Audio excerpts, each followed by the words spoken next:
This happened when I was in elementary school, but I'll never forget it. I grew up on the outskirts of Tokyo in the suburbs. It wasn't the nicest of places, it was in an apartment block, but I guess it was what we could afford at the time.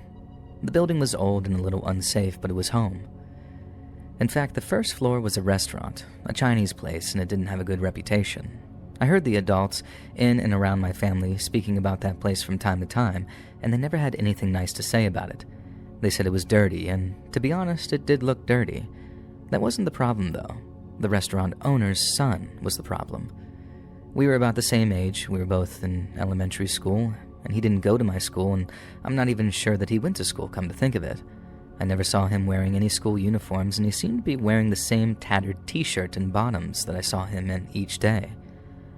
I saw him pick on kids in the area as well, some kids who had learning challenges, and that really didn't sit right with me. And I also saw him chasing a cat around with a stick trying to club it. I just had the lowest opinion of that kid from the very beginning. And I'll go further. To be honest, I hated him, and he made me very uncomfortable. And if you don't hate him by now, let me share something extra. You see, one afternoon after school, I was playing with a couple of friends near our building, and there were 4 of us. Suddenly, the restaurant kid wanders over with his stick. I don't realize that he's coming at the time. I knew that he was there when I felt my skirt being lifted. I spun around in shock, and my friends gasped. I came face to face with that restaurant kid. I shouted at him.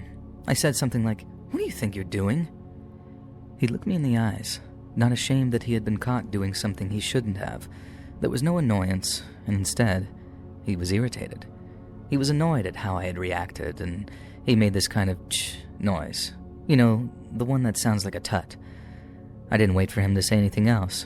I just kicked my right foot back at him as hard as I could, and he fell to the ground with a thud and groaned in pain. He looked up at me, and I expected him to lash out, but instead, he grinned. And man, was that grin scary. I knew at that moment that I had to avoid that kid at all cost. When I was out playing with my friends, if I ever saw that restaurant kid, I would do my best to steer clear of him. We even started hanging out in areas far from my home just on the off chance that we would run into him. But then he began showing up in other places. He always seemed to find my little group, and of course, whenever we saw him, we just scattered like pigeons. We didn't want to be anywhere near him. And sometimes he would sneak up on us without us knowing, try to mess with us, usually when we were at the park. Every kid wanted to be in the park during the summer, and even if he was there, I didn't want him to ruin it for me and my friends. And after a while, he kind of backed off and seemed content to do his own thing, so we stopped avoiding the park. He didn't bother us, and we didn't bother him. We used to love playing on that slide, and it wasn't just any slide. It was a huge one with tunnels where you could pick up quite a bit of speed, and the whole thing was shaped like a whale, and we thought that it was absolutely great. Now one day, as we arrived and climbed the stairs to the slide, we noticed 4 bottles of juice at the top, and there was a note under the bottles written on a torn piece of paper, and it read, "Free, please take," in very bad handwriting. One of my friends started yelling and celebrating stuff, saying things like, "Wow, we got something for free." But I was more cautious. I told them to be careful. My parents had always warned me not to pick up things off the streets, and this felt like one of those situations, so I wanted no part of it. One of my friends, Alice, had said something like, "What are you worried about? It's for us." And she picked up a bottle of juice. 2 of my other friends joined her, and suddenly I felt like a stick in the mud for not joining in. They each grabbed a bottle and called out, "Are you sure you don't want any?" Alice looked at me, and she was annoyed that I wasn't going to join in as she unscrewed the cap of her bottle. She was the first to start drinking the juice, throwing her head back and gulping it down. She managed about 3 gulps before it happened. She leaned forward and started spitting out the juice, or rather, throwing it up. She was projectile vomiting like something out of The Exorcist. And then she started coughing heavily, and we all laughed it off, saying, "That's what you get for chugging it." But there was one problem. She didn't stop coughing. We all stared at her, collectively thinking, "That's a lot of coughing. When's it going to end?" Then I broke the silence and asked, "Are you okay?" And she didn't respond. She kept coughing and spluttering. It was no longer funny.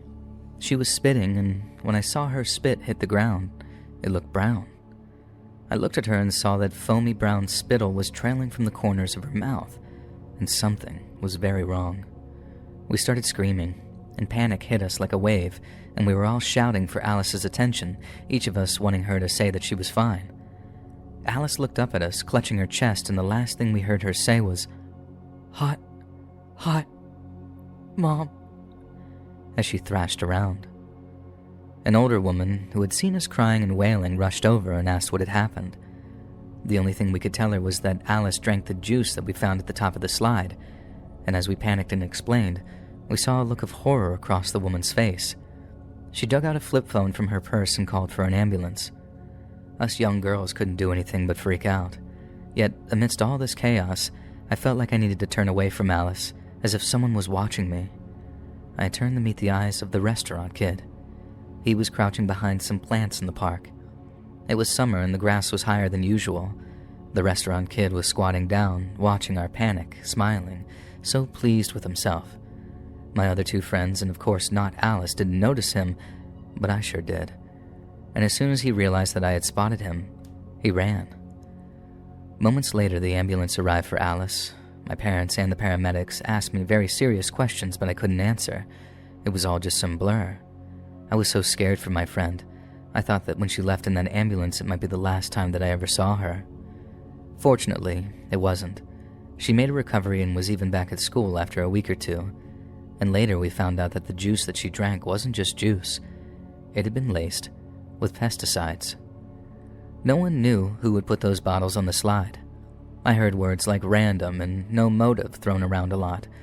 In the end, they never caught the person who left the pesticide-laced juice on the slide, but I knew who did it. I just couldn't prove it. I was a kid and didn't know what I could do about it. I was just really glad Alice was back at school and safe.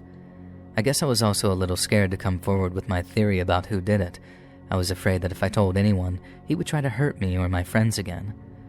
We all got a lecture about not touching things that aren't ours or accepting gifts from strangers. And a few months later, the restaurant on the bottom floor of our building went out of business or moved, I don't know which. It became a convenience store. I think no one missed that restaurant or that family, to be honest. I have no idea where that kid went. I just know that he probably didn't stop there, and he might be out there doing worse things than poisoning little girls at the park.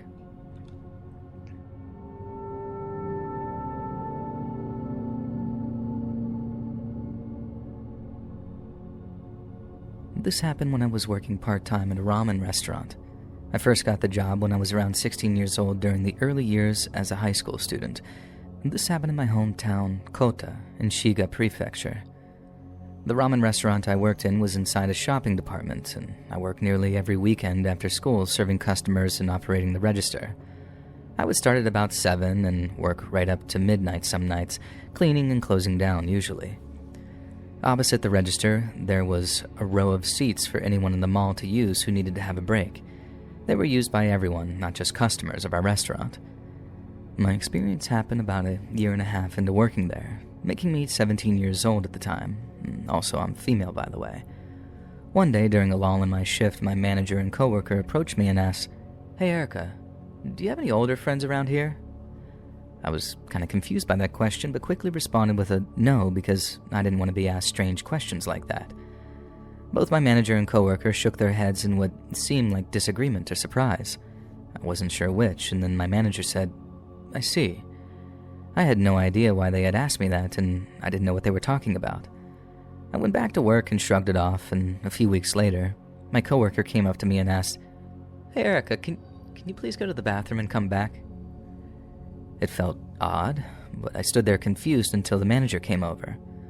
When I asked them why they wanted me to do this, neither gave me a proper answer, and the manager just replied, "It's fine, it's just an experiment. Can you just go back and forth quickly?" I did what they asked, going to the bathroom and coming back. I didn't understand the point of the so-called experiment, though. After spending a few seconds in the bathroom, I returned to see concerned looks on both of their faces. My manager then frowned and said, "I think you might be being followed by an older man." At first, I didn't understand what they meant. I guess because I was young and a bit naive, I couldn't process why an older man would be following me, so I asked them. They both subtly glanced towards a row of seats, and I looked in that direction and saw an older man sitting there looking our way. As soon as he noticed me looking back at him, he turned his head. I had no idea who he was, but I felt pretty creeped out. Clearly, he had been watching us.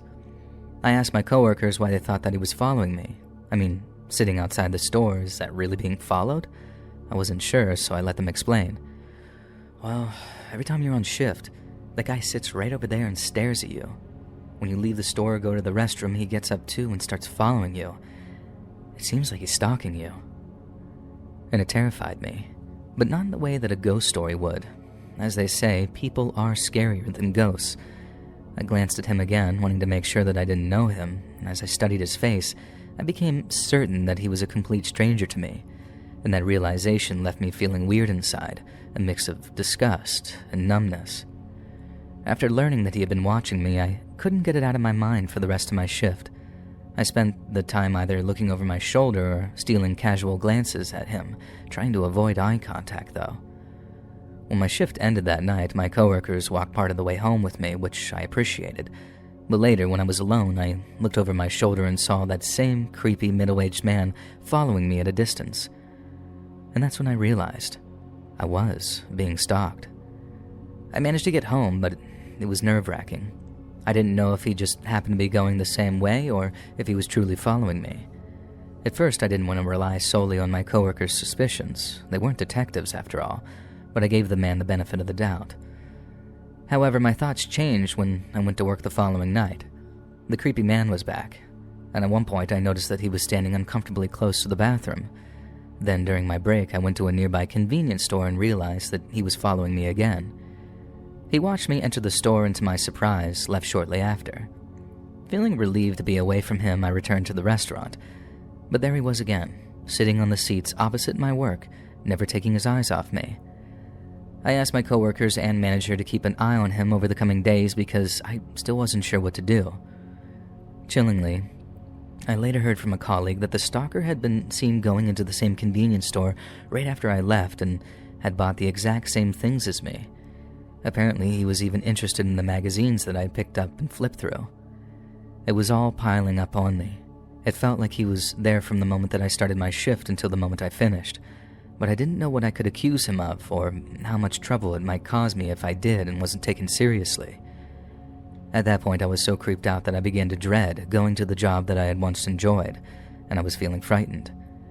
My manager must have noticed how anxious I was because he filed a complaint with the security guard, and the security guard approached the creepy guy asking, "Excuse me, can you explain what you're doing?"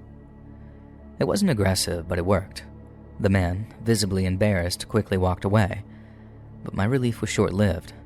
The very next day, the man was back, watching me and following me again. This time, my manager was furious.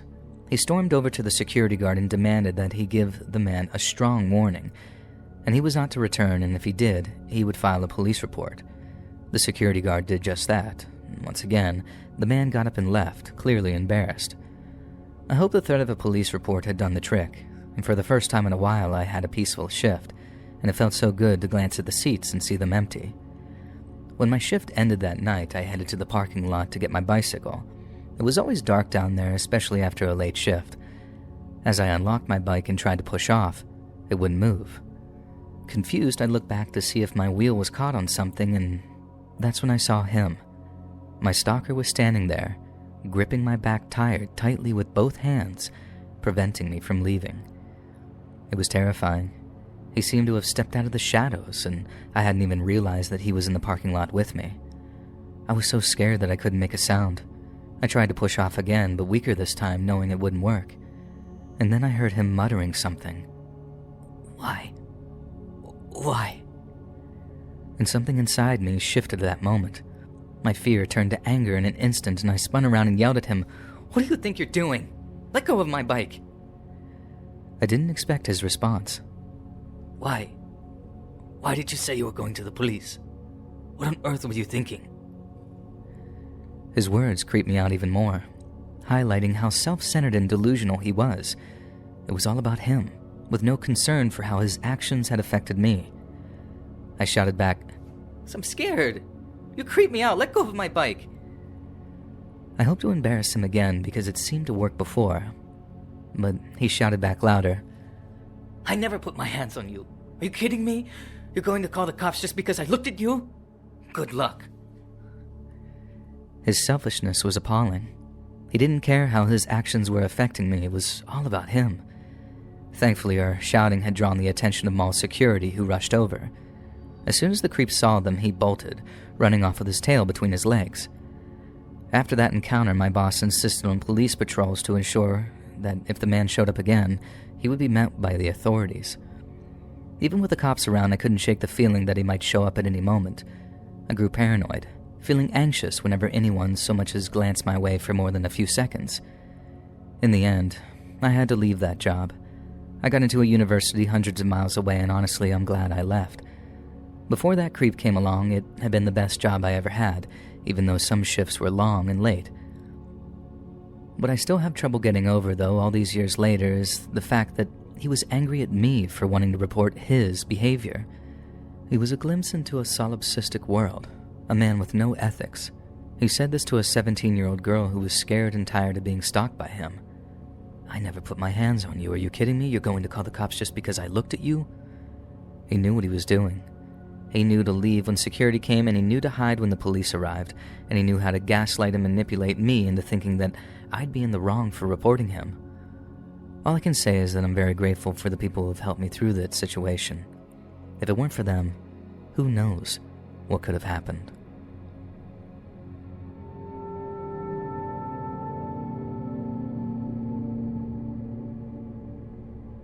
This happened when I was in the 2nd grade. I felt sick in the morning but wanted to go to school that day. I managed the first period okay, but then I was sent home because I was running a high fever. Luckily, we lived on the same street as the school, so instead of getting my parents out of work to come and pick me up, I just walked home. It was fine to walk home alone for me. I didn't ever worry. It was only a short walk.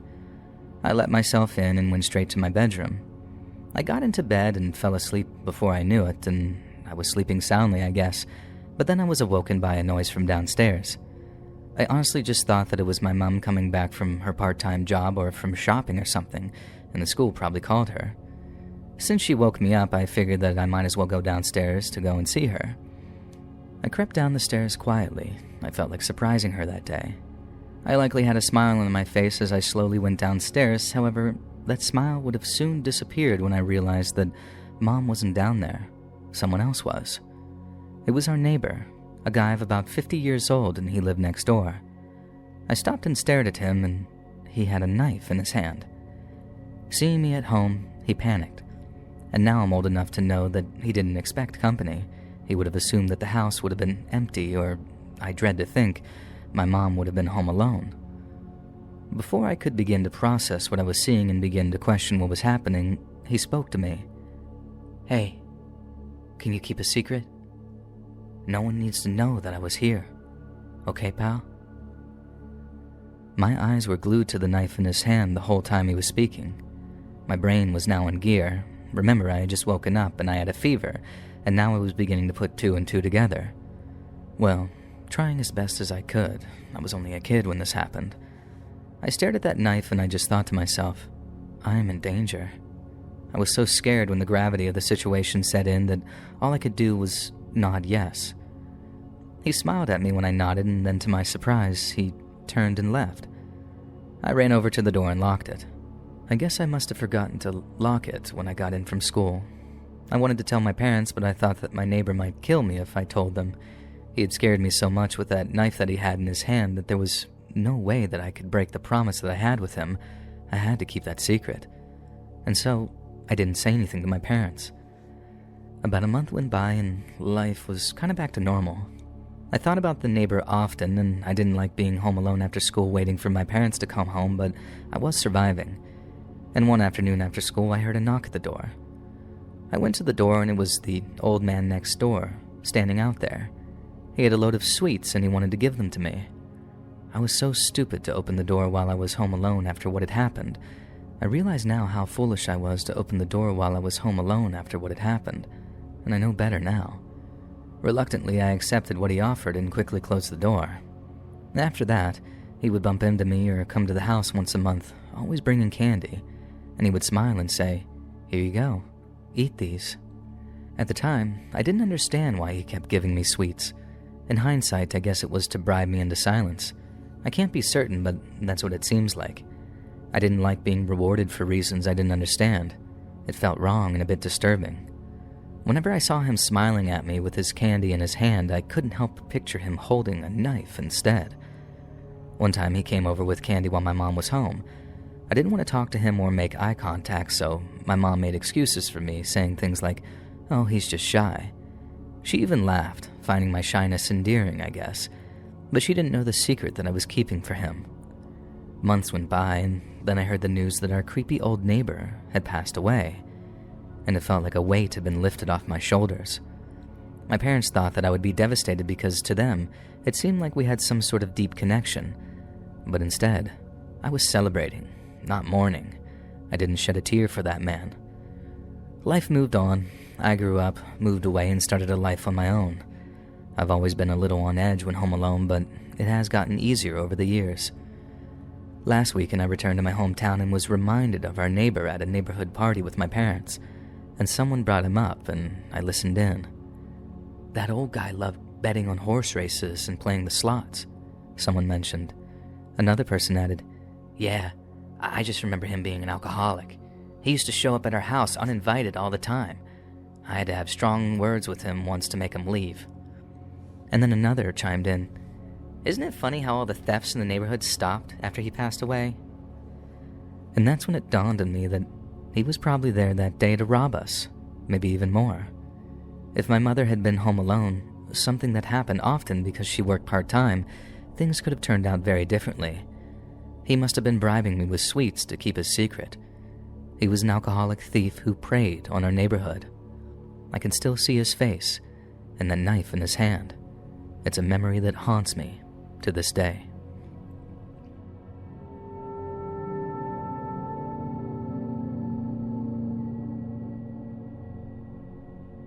This happened when I was in the 3rd grade of elementary school. I think it wasn't long after I had turned 8 years old. My family and I were all out on a drive one weekend afternoon, and it was bright and a sunny day. I remember we were going to see our cousins, and I was really looking forward to it. We didn't end up making it to our destination that day. We got into a car crash, a really bad one. An oncoming car in the opposite lane had swerved over the central line and came into our lane. The car hit us head-on, and our car was smashed backwards into the border at the side of the road. We were out in the sticks, in the mountains, and we were hit with such force that we crashed beyond the guardrail, and we ended up rear-ending the rocky outcrops of a mountain that we were passing under. I looked up to see that my mother, who was driving, was slumped forward in her chair. Her arms hung motionlessly at her sides. She was still in her chair, though. My grandma was in the back, and when we finally came to a stop, she had her head against the back of the driver's seat, and she wasn't moving. My grandma was in the back, and when we finally came to a stop, her head was pressed against the back of the driver's seat, and she wasn't moving. My sister was also in the car, lying face down in the footwell of the back seats. She was in an awkward position and wasn't moving either. As for me, I had insisted on riding shotgun, so I was in the passenger seat. The first thing I felt was pain in my leg. It felt like my leg was stuck at a weird angle and I couldn't move. I looked forward towards the front of the car, and the hood was completely destroyed. Black smoke billowed out from the crumpled metal, and the windshield was smashed, and the cracks in the glass made it look like the biggest spiderweb I had ever seen at that age. There was blood inside the car, a lot of it. I could see it, smell it, and it felt as if I could almost taste it. I wasn't sure if I was bleeding at that point. As I mentioned before, we crashed on a mountain road. Numerous cars were passing by since it wasn't exactly a quiet road. It wasn't the kind of road with a sidewalk either. There was nowhere for people to walk alongside it. There weren't even houses in the area, it was just a stretch of highway. Cars kept passing by, and I didn't know what to do other than call out for help. I was panicking, as you can probably imagine, because I seemed to be the only one in the car who was conscious. Fear consumed me in those moments. I don't think I was even shouting words, I was just making as much noise as possible in the hope that someone would hear. I was so scared, but even though I was utterly terrified, there was one thing about that day that scared me even more. The scariest thing of all was the fact that no one pulled over to see if we were okay. No one stopped. I can't forget the faces I saw through the blood-stained, shattered glass. They just stared. I know some of them must have heard me screaming because they slowed down and rolled their windows down. The people passing along the highway just looked our way with half-hearted interest or morbid curiosity. Why didn't they stop to see if we were okay? and I still can't understand that. They didn't care. They just left us there while the smoke grew blacker and blacker, and I felt salty tears stinging the corners of my eyes. I felt so helpless. In the car, no one showed any signs of waking up, and I couldn't move. My leg had hurt at first, but now it was numb, and I felt utterly helpless. After about 15 minutes passed, or at least that's my best estimate, it could have been longer, my voice was getting hoarse from all the screaming and shouting. More cars passed, and still no one stopped. And I was beyond scared. I was, I guess, hopeless. But then I heard someone shouting and coming towards our car. Miraculously, two guys, who I can only assume were out on a hike in the nearby mountain area, came rushing over. Those middle-aged hikers were like guardian angels that day. They called for an ambulance and waited with us.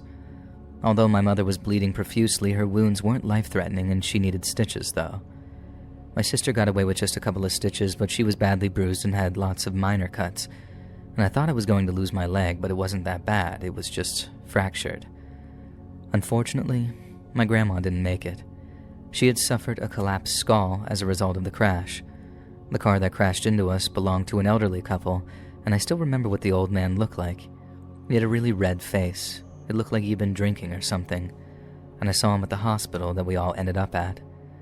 He nodded at us when I saw him and said something like, "Huh, you guys made it. I guess that means you're all good. That's great." Just like the passersby on the highway, his interest in the damage that he caused was minimal.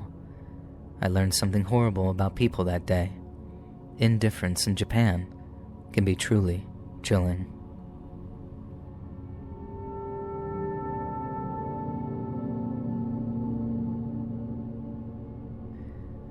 My parents divorced when I was in kindergarten. It was a rough patch in my life, but I won't bore you with the details. To skip ahead, I ended up living with my dad when I was in elementary school. We lived in an apartment. My dad wasn't rich and neither was his family, but I wouldn't say that we were poor either. I felt like I had a normal lifestyle. This happened when I was in the 6th grade, so around 11 years old. After school, I had volleyball practice, and afterwards I usually walked home. I'm a girl, by the way, and usually a friend walked home with me, but that day she was out sick, so I had to walk alone. I left school at around 5 p.m., which was later than usual for me. Since it was winter, it was already dark. The walk from school to our apartment was about 25 minutes, and because we lived in a rural area, there weren't many streetlights. I was scared of walking home alone at that age, so I tried to go as fast as I could. Even though I was tired from practice, I felt like I was keeping a decent pace, and about 5 minutes into my walk, I noticed a man in his 30s walking behind me. Normally, it wouldn't have felt like a big deal if it were daytime, but since it was dark and I was alone, I was very nervous, and my heart was starting to pound.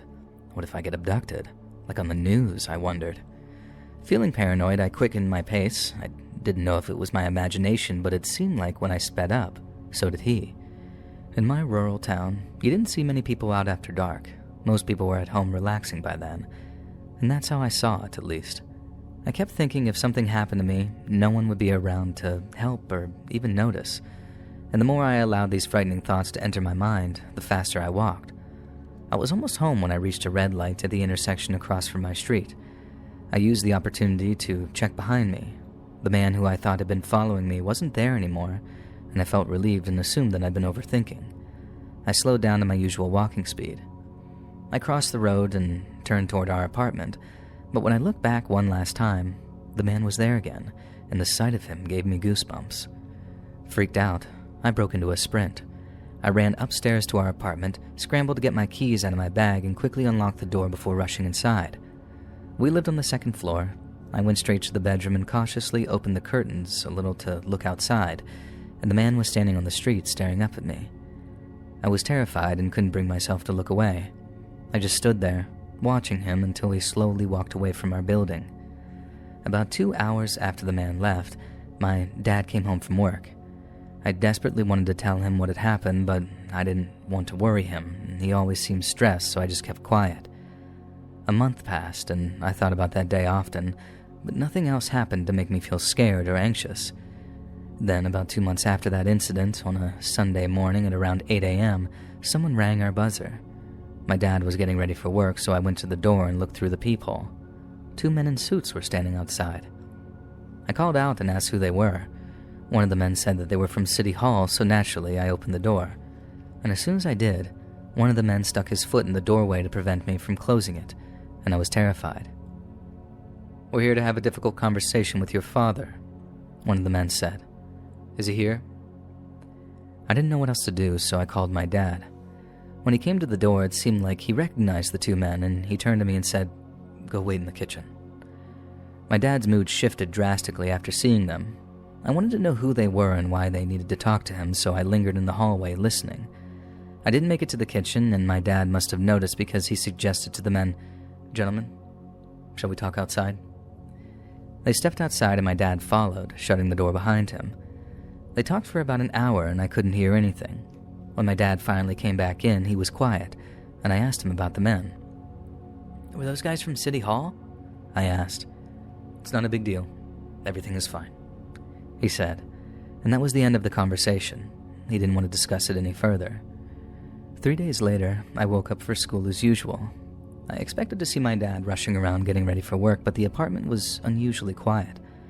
I called out for him, but there was no reply, and I assumed that he had already left for work, so I didn't think much of it and headed to school. That evening, I came home and waited for my dad to return. An hour passed, and then 2, and then 3, but he still wasn't home. By 9 p.m., I was looking through the fridge for dinner, and after a poor excuse of a meal, I went to bed, hoping everything would be back to normal in the morning. But when I woke up, I already knew, before I even got out of bed, that my dad still wasn't home. The apartment felt too quiet, and I remember it was Saturday and there was no school. I usually like to sleep in on the weekends, but I couldn't rest very easy, not knowing where my dad was. At around 7 a.m., I got a call from my aunt, my father's brother's wife. "Are you okay? I'm coming to pick you up now," she said. About 30 minutes later, she arrived and rang the buzzer, and she told me to pack some clothes and things I needed for school, and confused, I did as she asked. After I packed, she told me that I'd be staying at her place for the night, and we got in the car and drove to her house. When we arrived, I saw my uncle sitting with a glass of whiskey, looking very serious. He was bald, and if my dad ever lost all of his hair, they'd look nearly identical. He didn't mince words. He simply said, "You'll be staying here from now on. Sorry, but your dad's not coming home anymore. You have to go to school from here." Tearful and upset, I kept asking why, and finally he said, "It looks like your dad was in a lot of debt." As the days, weeks, and months passed, I pieced together what had happened. My dad had either left me in the middle of the night or had been taken away by debt collectors. I'm sure the man who followed me home that day was a debt collector, and those two men who came to the door pretending to be from City Hall were debt collectors too. And that all happened a long time ago. I haven't seen my dad in 15 years. I feel a lot of different emotions about everything, and I'm not always sure how to express them. I've heard a rumor that my dad is now disabled and living in an institution, but it's just a rumor. Even if I knew where to find him, I'm not sure if I would. I usually read scary stories online, and I just wanted to share mine. My dad disappeared in the middle of the night when I was in elementary school, and even if I knew where to find him, I'm not sure if I would.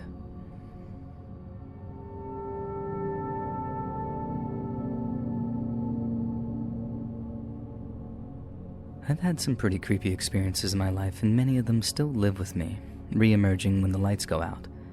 By that, I mean I am essentially haunted by their memory. One experience in particular stands out. I remember being home alone and hearing a woman's voice. I couldn't make out what she was saying. She was mumbling and sobbing.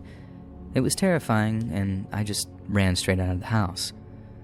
On another occasion, I was home alone and the door to the living room slowly creaked open by itself. I immediately got to my feet to see who was there, but of course, no one was. I don't know if I'm susceptible to paranormal stuff, but I'd be lying if I said that I wasn't a believer. But talking about the paranormal isn't why I'm here today. I want to share with you the scariest experience I've ever had, which happened when I moved into an apartment to live alone for the first time in my life. This happened 3 years ago, just after I had moved in. Picture a room with just the bare essentials, furniture, and a lot of cardboard boxes. I was too tired to unpack, so I thought that I'd do it the following morning, and after positioning my armchair at the perfect angle for the TV, I collapsed into it and relaxed. I must have dozed off because I was suddenly awakened by a strange noise. I heard laughter coming from the opposite side of the living room wall. I only heard it once, or at least I think I did, so I chalked it up to being half asleep. I didn't make a big deal out of it and got up and went to bed. The next morning, as I was making breakfast, I heard another noise from the wall opposite my living room, and it was that same laughter. A weird thought crossed my mind. Was the person next door laughing at me? I need to give you some context here, though. When you think of laughter, you probably imagine sitcom laughter, like a live audience laughing at something funny. But this laugh wasn't like that. It wasn't someone laughing at a TV show. It was deliberate and unsettling, like something out of a horror movie, almost like the Joker. It creeped me out. I hadn't introduced myself to my neighbors yet, and since it's customary in Japan to greet neighbors when you move in, I figured now was a good time. At least I knew the guy next door was home, judging by that laugh, and I was sure it was a man based on the sound. So I went outside and rang the doorbell. I waited a couple of moments, but no one answered.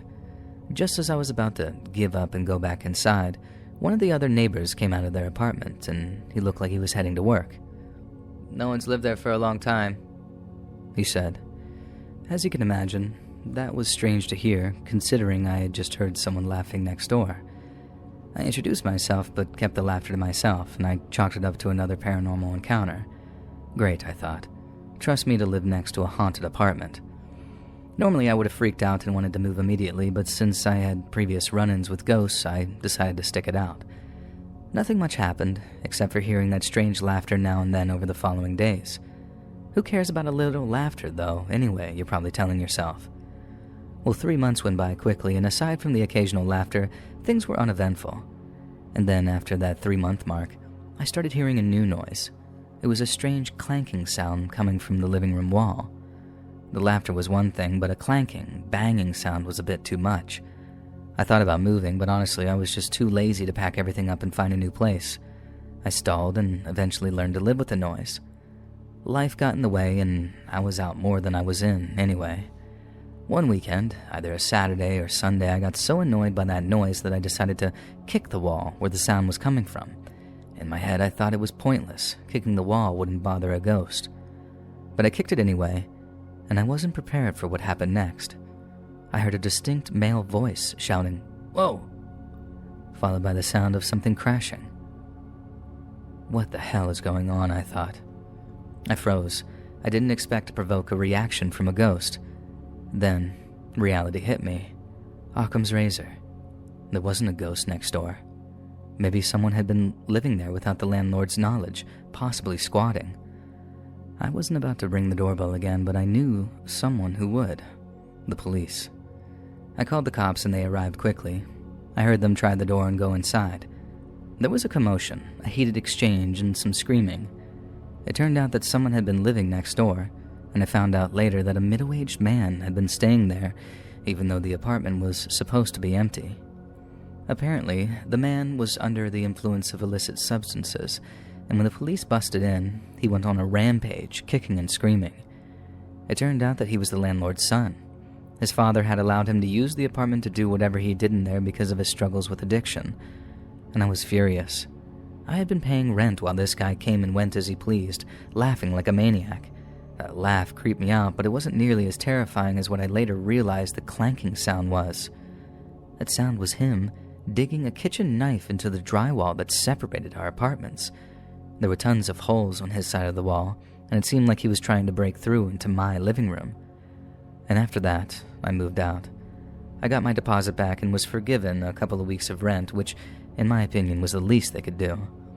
Although I've had my run-ins with the paranormal, the fear that I feel when I remember that man slashing at the wall is unmatched, and I dread to think what his messed up meth head plan was.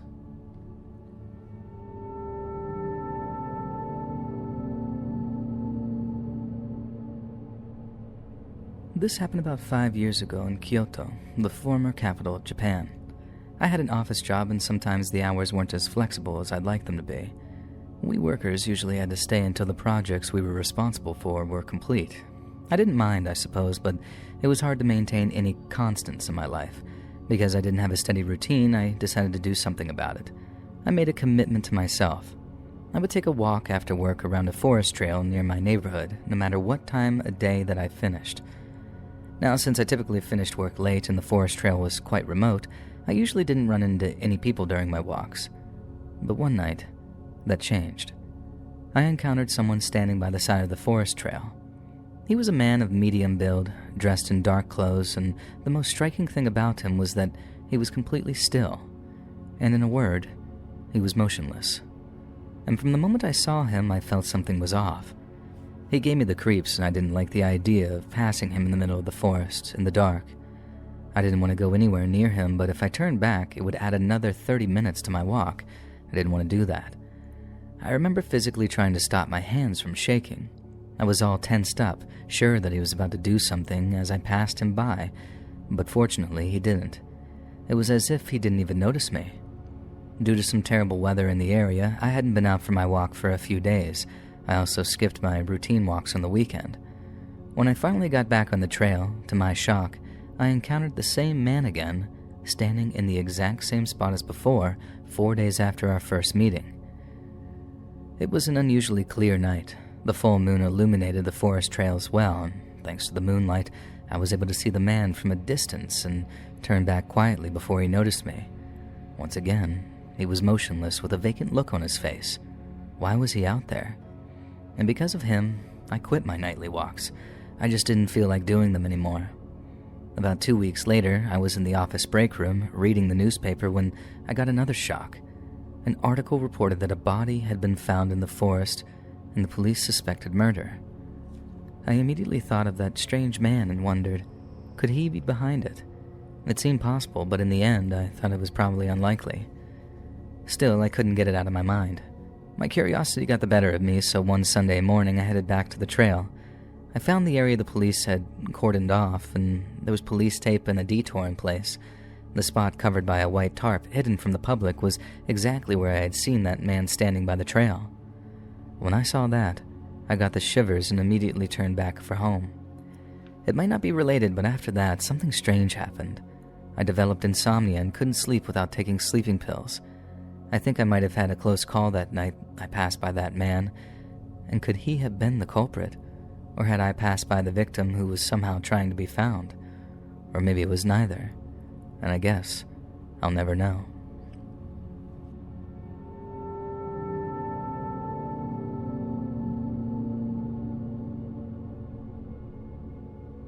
When I was house hunting, I was looking for a place that was cheap and didn't mind if it had a bit of an edge to it.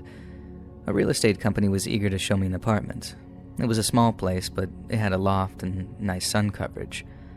The coolest thing about the apartment was the vast amount of storage space due to the high ceilings, and it was in a great location. I literally had no complaints, so I told them that I'd take it on the spot.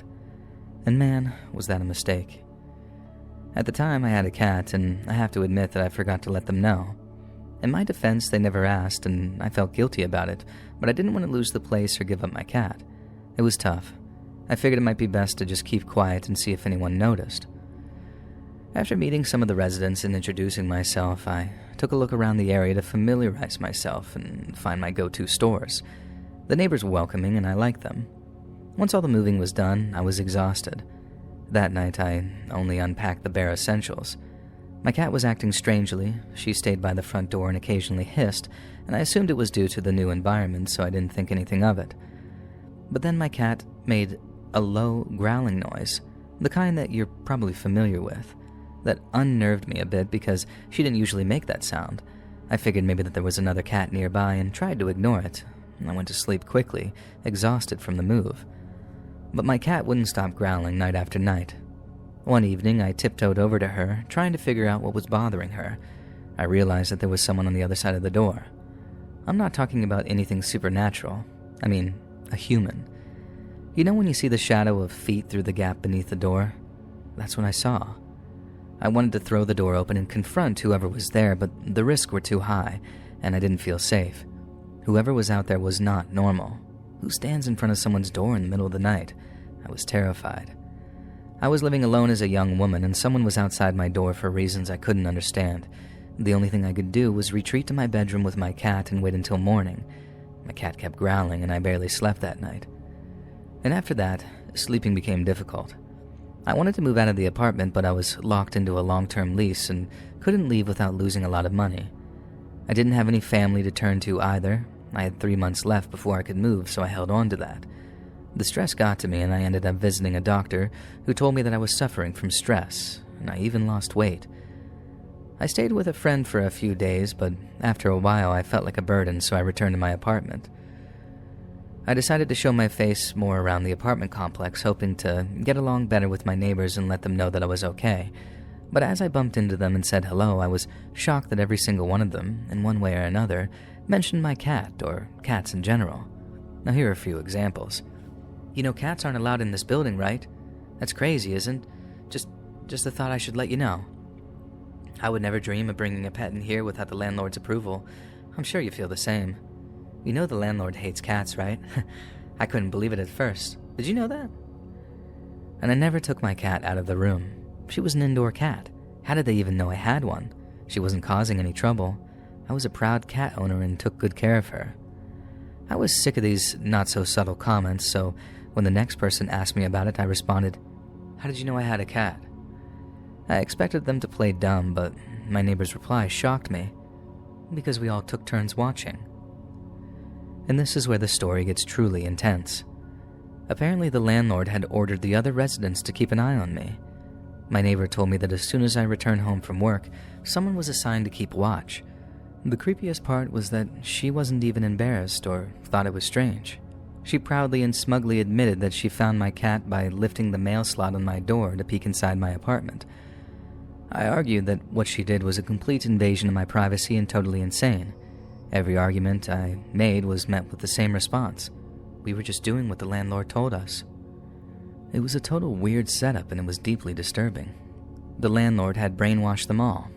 Since my neighbor was happy to tell me everything, I just kept asking more questions, and her smug smile only grew wider as she saw how much it was affecting me.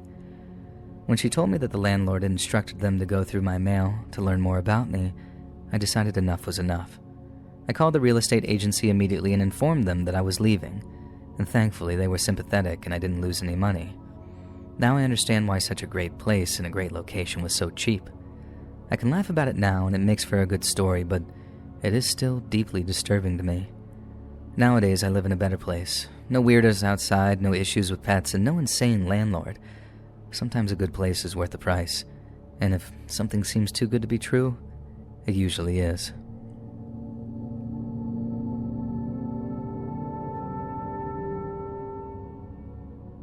Maybe it was just a coincidence, but it all started with a program I watched on TV. I had been watching it for about 2 years or so, I guess.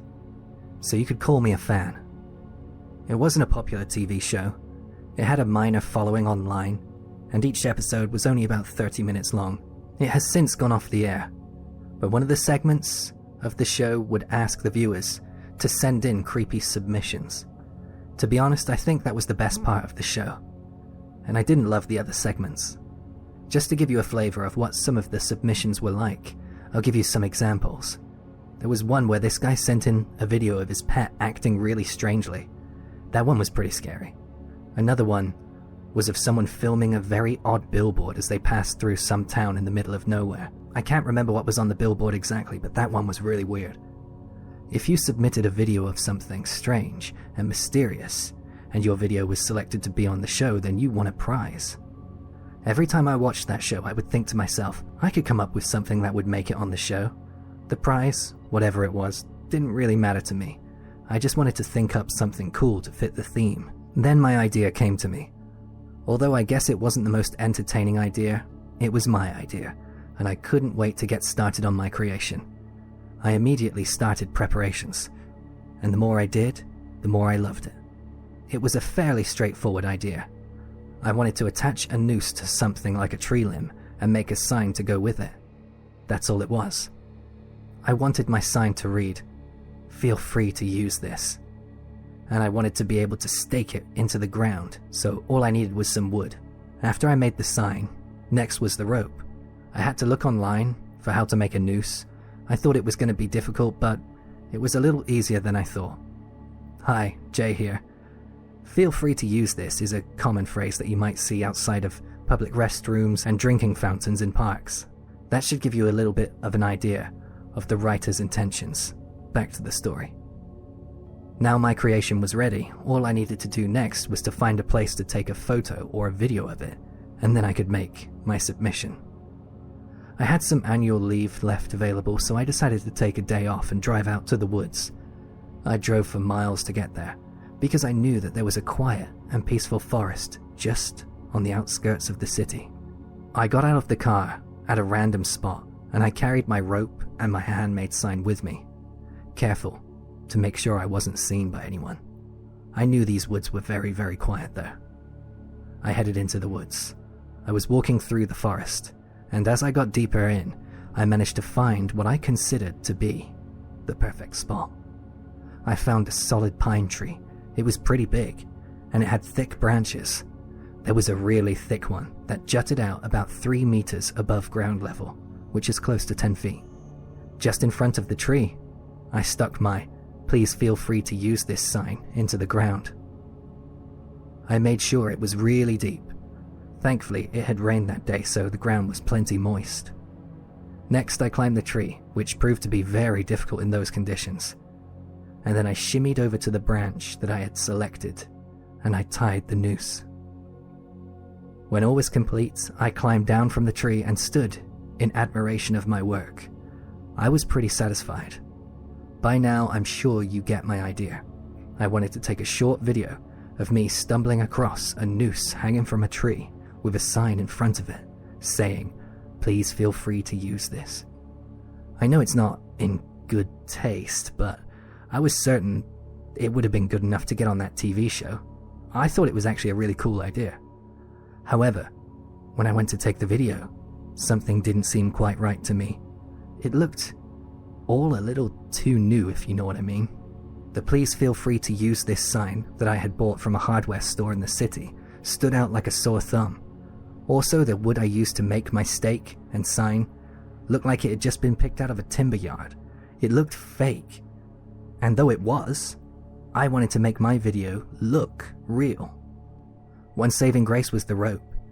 That didn't look too bad, but this brand new sign, supposedly being discovered deep in the forest, would not do. I had to think of how I could make my video. I didn't want to go to all that effort and then not make a submission. I thought about it for a while, and then it came to me. Because it had been raining, and more rain was forecast, I figured that if I left my sign out there for a while, it might end up looking a little more authentic. You know, a little more weather-beaten or something like that. I figured the wood of the sign would get covered in dirt and leaves from the wind and rain, and that would create the desolate atmosphere that I was looking for. Of course, I was a little worried that some hiker or someone would find it and remove it, but I guess that was a risk I just had to take. If I wasn't living in an apartment block, I would have put my sign in my garden or something. I was worried that someone might get mad and destroy the sign. You know, some overcautious, easy-to-offend know-it-all. I didn't want the law to get involved either, because to me this was nothing but a light-hearted prank. I don't think that I had committed a crime. I mean, essentially it's just a piece of art, right? With all that in mind, I decided not to be that bothered by leaving it there. Who cares, was my final thought as I headed back to my car through the forest. The following couple of days became very busy for me, and before I knew it, I had completely forgotten about making my video and the sign and the noose out there in the woods. Exactly 1 month later, I remembered that my piece of art was still out there in the woods. I remembered while I was watching that TV show, the one I was supposed to be submitting my video to. I immediately got in my car and drove off to the forest to see if it was still there. During the month I had forgotten about it, there had been some typhoons passing through my prefecture. When I arrived back at the forest, I noticed that there had been a lot of growth. The weeds and brush were difficult to wade through, the grass was thick, and the forest floor was littered with broken tree branches and leaves. It made it tricky to find my creation, and I would be lying if I said I didn't get a little lost. It didn't help that it was getting dark out too. Not too dark though. I found it after a while, but the second I laid eyes on my creation, I knew that I couldn't capture it on film. As I had hoped for, the atmosphere surrounding the tree looked, in a word, desolate. My signboard, which, when I left it, was a brilliant white, had now greyed, and the letters had slightly run. One thing was the words, "feel free." They stood out as their letters looked completely untouched by the elements, and that was pretty eerie to me, but not as eerie as what I saw, because someone had taken my prank very literally. The noose that hung from the tree now suspended a body a few feet off of the ground. I think it was a woman, as the hair was long. It was matted with leaves and slick with rainwater. I couldn't see her face, and I'm very grateful for that. I didn't know what stage of decomposition the body was in, and I didn't want to. However, just based on how static the body hung, I could tell that there was no life there. Due to the wind, the body slowly swung side to side now and then, and the tree limb and the noose creaked and squeaked in the breeze. The body slowly twirled, and just at the point where it would have been side-on facing me, revealing the face of the victim, I ran for it, and I ran as fast as I could. I was so scared. I am still scared, by the way. I thought about calling the police, but it turned out I was too scared of doing that too. If I reported it to the police, then what would happen to me? They would find out that I was the one who set it up. They might even stupidly think that I encouraged people somehow. I have wondered if what I did can be considered an assisted suicide. I don't think it should be. I don't think I should be accused of a crime when all I did was make a sign. I guess at the very worst, it could be seen as a mean-spirited prank and nothing more than that. But the thought that I could be accused of goading her into making her final decision, if I could be seen as encouraging her, that scares me the most because that wasn't my intention. And that could get me in a lot of trouble. This all happened 2 years ago, and I still haven't reported it. I can't report it. I could get into so much trouble. It plays on my mind so often though, not because I feel some tremendous sense of guilt or anything, but because it could be the end of me. I keep an eye on the newspapers and the local news for any discoveries out there in those woods, but so far, there's been nothing. That's pretty frightening for me too, because for all I know, that body, that poor woman, may still be undiscovered, still squeaking and creaking in the breeze. Hey friends, thanks for listening. Click that notification bell to be alerted of all future narrations.